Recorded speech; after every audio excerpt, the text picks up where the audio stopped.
Hello बच्चों, मेरे class में आप सभी का हार्दिक स्वागत है। आज मैं आप लोगों के समक्ष गबन उपन्यास से जालपा के चरित्र चित्रण को लेकर उपस्थित हूँ। गबन उपन्यास को लिखा है मुंशी प्रेमचंद जी ने। जालपा के चरित्र चित्रण से पहले मैंने रमानाथ का चरित्र चित्रण से संबंधित एक वीडियो अपने चैनल पर अपलोड किया है। उसका लिंक आपको डिस्क्रिप्शन बॉक्स में मिल जाएगा। इसके साथ ही साथ गबन उपन्यास की कथा से संबंधित 4 वीडियो का लिंक भी आपको डिस्क्रिप्शन बॉक्स में मिल जाएगा। तो इन सारे वीडियो को जरूर देखें ताकि आपको उपन्यास की कथा अच्छी तरह से समझ में आ जाए। जो बच्चे मेरे चैनल पर नए हैं वे चैनल को सब्सक्राइब जरूर कर लें ताकि हर नई वीडियो का नोटिफिकेशन उन्हें समय समय पर मिल सके। साथ ही साथ वीडियो को लाइक करें और अपने सभी पढ़ने वाले दोस्तों में इसे शेयर जरूर करें। चलिए आरंभ करती हूँ जालपा का चरित्र चित्रण। देखिए, जालपा का चरित्र चित्रण मुंशी प्रेमचंद द्वारा रचित गबन उपन्यास की प्रमुख नायिका जालपा है, जो उपन्यास के प्रमुख नायक रमानाथ की पत्नी है। उसके माता का नाम मानकी तथा पिता का नाम दीनदयाल है। इसे आप याद रखेंगे। जालपा गबन उपन्यास की केंद्र बिंदु है तथा वह उपन्यास में आरंभ से लेकर अंत तक छाई रहती है। उसके चरित्र की निम्नलिखित विशेषताएं हैं। तो पहली विशेषता क्या है, देखिए, माता पिता की लाडली। जालपा मुंशी दीनदयाल व मानकी की एकमात्र संतान होने के कारण उसका बचपन बड़े ही लाड़ प्यार से बीता। यद्यपि उसके बड़े 3 भाइयों की मृत्यु हो जाने के कारण उसे माता पिता से विशेष स्नेह मिला। उसके पिता सदैव उसकी प्रत्येक इच्छा का ख्याल रखते थे, इसलिए जालपा जो है अपने परिवार की, अपने माता पिता की लाडली थी।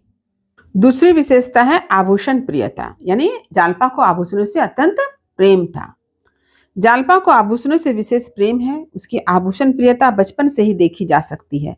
जब वह 7 वर्ष की थी उसी समय उसकी माँ बिसाती से एक चंद्रहार दिलवाती है।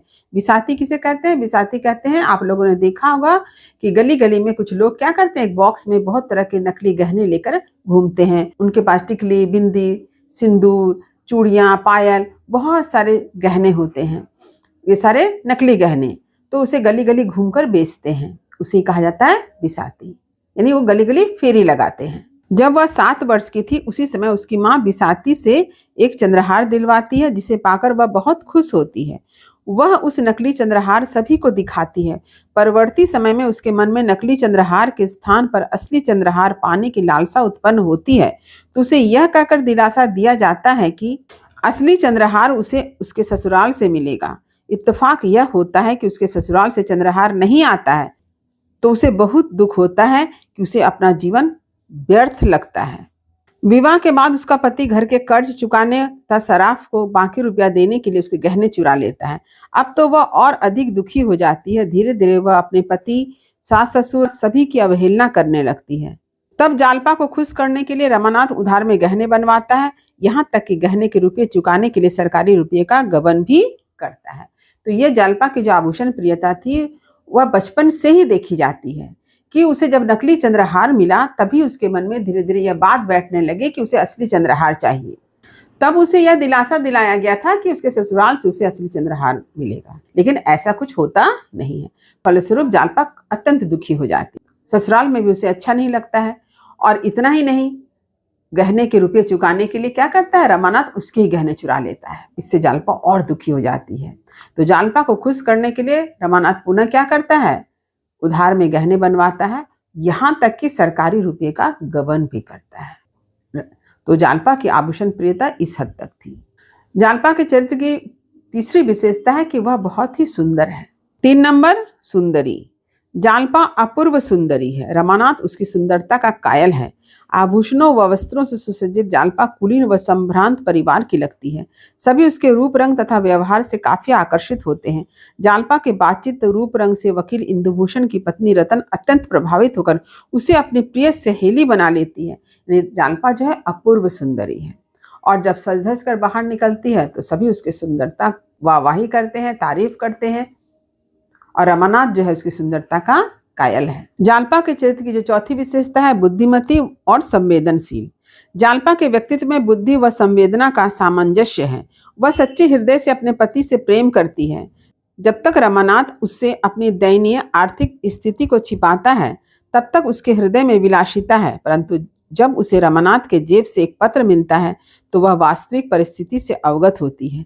ऐसी स्थिति में वह बुद्धि से काम लेती है और रमानाथ की खोज पकड़ने म्यूनिसिपैलिटी दफ्तर पहुंच जाती है। रमानाथ द्वारा किए गए सरकारी रुपए की गबन की बात को जानकर वह तुरंत अपने आभूषण बेचकर सारी रकम व सराफा का कर्ज चुकाती है। इसके साथ ही रमानाथ का पता लगाने के लिए शतरंज के खेल का नक्शा व पुरस्कार की बात को समाचार पत्र में प्रकाशित कर अपनी बुद्धि कुशलता यानी बौद्धिक कौशल का परिचय देती है और रमानाथ को ढूंढ निकालने में सफल होती है। तो जालपा के चरित्र की एक विशेषता है आभूषण प्रियता, लेकिन आभूषण प्रियता भी उसकी विरक्ति में कब बदल जाती है? जब रमानाथ घर छोड़कर चला जाता है।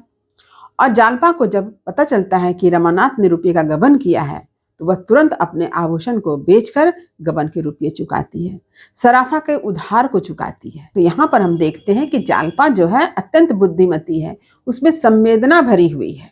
भले ही उसे आभूषण से अत्यंत प्रेम रहा हो, लेकिन परिस्थितियों को देखकर वह आभूषणों का परित्याग करना भी जानती है। इतना ही नहीं, रमानाथ को ढूंढने के लिए वह जिस तरीका को अपनाती है वह भी प्रशंसनीय है और इस तरह से वह रमानाथ को ढूंढ निकालती है। जालपा के चरित्र की जो पांचवी विशेषता है वह है आत्मसम्मान। आत्मसम्मान की भावना। तो जालपा के चरित्र की जो पांचवी विशेषता है वह है आत्मसम्मान की भावना। देखिए, जालपा में आत्मसम्मान की भावना है। वह अपने मोहल्ले के किसी घर में इसलिए नहीं जाती है कि उसके पास अच्छे वस्त्र व गहने नहीं है, परंतु आभूषण व अच्छे वस्त्र मिलते ही वह घर से बाहर निकलने लगती है। वह अपने बातचीत के ढंग से मोहल्ले की स्त्रियों की सिरमौर बन जाती है। वकील इंदुभूषण की पत्नी रतन ने उसे अपनी प्रिय सहेली बना लिया, यानी उसके मन में आत्मसम्मान की भावना है। जालपा के चरित्र की जो छठी विशेषता है वह है आदर्श पत्नी। जालपा एक आदर्श पत्नी है। रमानाथ के परिवार की वास्तविक स्थिति ज्ञात होते ही वह रमानाथ के उधार व गबन किए रुपये को चुकाने के लिए तत्पर हो जाती है। वह अपने सारे आभूषणों को बेचकर इन रुपयों को चुकाती है। वह स्वयं को दोषी मानती है, उसे काफी पश्चाताप होता है जब जालपा को यह मालूम होता है कि रमानाथ ने रुपये का गबन किया है और रमानाथ जो है घर छोड़कर चला गया है। तो वह क्या करती है? सारा दोष खुद को देती है, उसे पश्चाताप होता है। यही उसके चरित्र की उज्ज्वलता है। इतना ही नहीं, वह अपने सारे कीमती वस्त्रों को गंगा में प्रवाहित कर देती है। तो देखिए, रमानाथ के चले जाने के बाद जालपा क्या करती है? सबसे पहले तो अपने आभूषण को बेच डाला, उसे गबन के रुपये चुका दिए, सराफे के उधार चुका दिए। इसके बाद वह अपने सारे कीमती वस्त्र को इकट्ठा करती है और उसे गंगा नदी में प्रवाहित कर देती है। तो यहाँ पर हम देखते हैं कि रमानाथ के चले जाने के बाद जालपा के चरित्र में एक परिवर्तन आता है। उसका चरित्र जो है निखर कर हम सबके समक्ष आता है। उसके चरित्र में विरक्ति का भाव उत्पन्न होता है और इस प्रकार से उसके चरित्र का एक उज्ज्वल पक्ष जो है हमारे समक्ष उपस्थित होता है और इस प्रकार उसके चरित्र का एक उज्ज्वल पक्ष जो है हम सबके समक्ष प्रकट होता है। जालपा के चरित्र की सातवीं विशेषता है कृतज्ञता बोध। यानी कोई जब किसी के लिए उपकार करता है और व्यक्ति उस उपकार को मानता है तो यही कहलाता है कृतज्ञता बोध। जालपा में कृतज्ञता बोध की भावना है। वह किसी के द्वारा किए गए उपकार को नहीं भूलती है। रमानाथ के घर छोड़कर चले जाने के बाद रतन ने जालपा का साथ दिया। देवी दिन खटिक ने रमानाथ को अपने घर आश्रय दिया। इस बात को जालपा पल भर के लिए भी नहीं भूलती है। यही कारण है कि कलकत्ता से वापस प्रयाग लौटने पर वह रतन, देवीदीन, जग्गू और जोहरा को अपने साथ ही रखती है। जालपा के चरित्र की आठवीं विशेषता है सेवा भाव। रमानाथ के झूठे बयान से दिनेश तथा अन्य क्रांतिकारियों को सजा मिलती है। दिनेश को फांसी की सजा हो जाती है। इस बात से जालपा अत्यंत व्यथित हो उठती है। अतः वह दिनेश के घर में रहकर दिनेश की बूढ़ी माँ की सेवा करती है, घर का काम काज करती है, पानी भरने का काम करती है। ऐसा प्रतीत होता है कि वह अपने पति रमानाथ द्वारा किए गए पापों का प्रायश्चित कर रही हो। निष्कर्ष, इस प्रकार यह कहा जा सकता है कि जालपा के चरित्र में कुछ ऐसे विशेष गुण हैं जो उसे उपन्यास की प्रमुख नायिका के रूप में प्रतिष्ठित करने में सहायक है। तो यह है जालपा का चरित्र। परीक्षा में जितने मार्क्स के प्रश्न आएंगे उसी के अनुरूप आपको उत्तर लिखना होगा। आपने ख्याल किया होगा कि आपके प्रश्न पत्र में शब्दों की सीमा बता दी जाती है कि आपको कितने शब्दों में उत्तर लिखना है। तो इस बात का ख्याल जरूर रखें। तो उम्मीद करती हूँ कि मेरी बातें आपको समझ में आ गई होगी। यदि कहीं कुछ समझने में दिक्कत हुई हो तो कमेंट अवश्य करें, वीडियो को लाइक करें, सभी पढ़ने वाले विद्यार्थियों में शेयर करना ना भूलें। और जो बच्चे मेरे चैनल पर नए हैं वे चैनल को सब्सक्राइब जरूर कर लें ताकि हर नई वीडियो का नोटिफिकेशन उन्हें समय समय पर मिल सके। तब तक पढ़ते रहिए, जीवन में आगे बढ़ते रहिए। मेरी शुभकामनाएं आप सभी बच्चों के साथ है। धन्यवाद।